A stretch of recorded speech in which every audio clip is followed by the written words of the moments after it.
Guys. அதுக்கப்புறம் part 3, அதாவது guys நம்ம ஷார்ட்ஸ் வீடியோவில் வந்து பார்த்திங்கன்னா இன்றைக்கி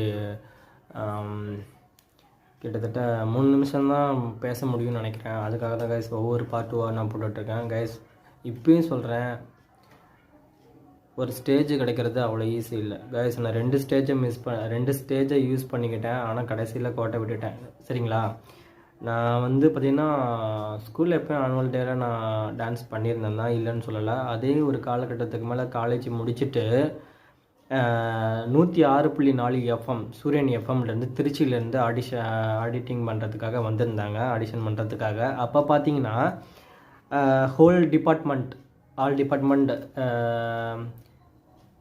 அதாவது பார்த்திங்கன்னா எல்லா டிபார்ட்மெண்ட்டுமே ஒரு ஆர்ட்ஸ் சயின்ஸ் காலேஜில் வந்து இருக்குமோ அந்த ஹோல் டிபார்ட்மெண்ட் எல்லாமே கலந்துக்கிட்டாங்க. அப்போ நான் லேபில் இருந்தேன். அதுக்கப்புறம் பார்த்திங்கன்னா அந்த லேப் டைமில் வந்து ஆடிஷன் திடீர்னு கூப்பிட்டுருந்தாங்க. எனக்கு வந்து எல்லாருமே குரூப்பாக டான்ஸ் பண்ணியிருந்தாங்க. ஆனால் என் கூட ஆடுறதுக்கு யாருமே எல்லாம் கூச்சப்பட்டுக்கிட்டு வரவே கிடையாது. ஆனால் நான் அதெல்லாம் யோசனை பண்ணுறதில்ல.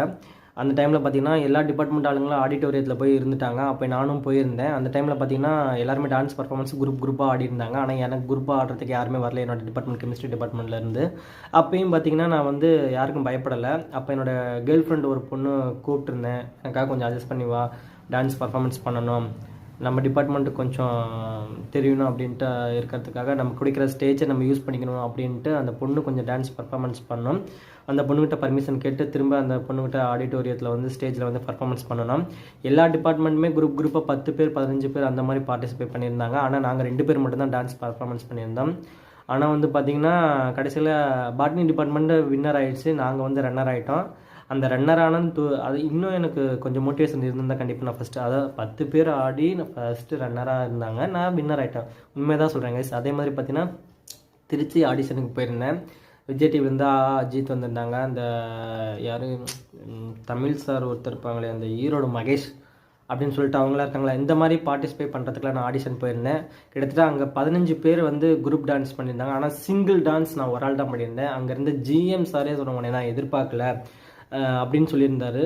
இதை ஏன் சொல்கிறேன்னா, கொடுக்குற ஸ்டேஜை கரெக்டாக நம்ம யூஸ் பண்ணலைன்னா வாழ்க்கையில் பின்னாடி ரொம்ப வருத்தப்படுவோம். டான்ஸ் பிடிச்சிருக்கவங்க தனிப்பட்ட முறையில் அந்த டீச்சர்ஸ்கிட்ட வெளிப்படையாக சொல்லுங்கள். அப்போ தான் அவங்களோட தனித்திறமை கொண்டு வருவாங்க. நிறைய கவர்மெண்ட் ஸ்கூலில் நிறைய பிள்ளைங்க குழந்தைகள் எல்லாமே நல்ல நிலைமைக்கு வந்திருக்காங்க.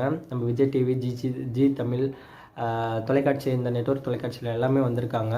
நல்ல நிலைமைக்கு தான் வந்திருக்காங்க. யாருமே வந்து ஆசிரியர்கள் வந்து கஷ்டப்படுத்த மாட்டாங்க, கூட இருந்து ஹெல்ப் பண்ணுவாங்க. அவங்க சொல்கிற பேச்சு கேளுங்க. அந்த வில்லேஜ் மக்களுக்கு கொஞ்சம் புரிய வைங்க தயவு செஞ்சு. மந்த்லி மீட்டிங், 2 மாதத்துக்கு ஒரு மீட்டிங் போட்டு கண்டிப்பாக அவங்களுக்கு தெரிய வைக்கணும். கண்டிப்பாக இந்த வீடியோ பாருங்கள். Thank you so much.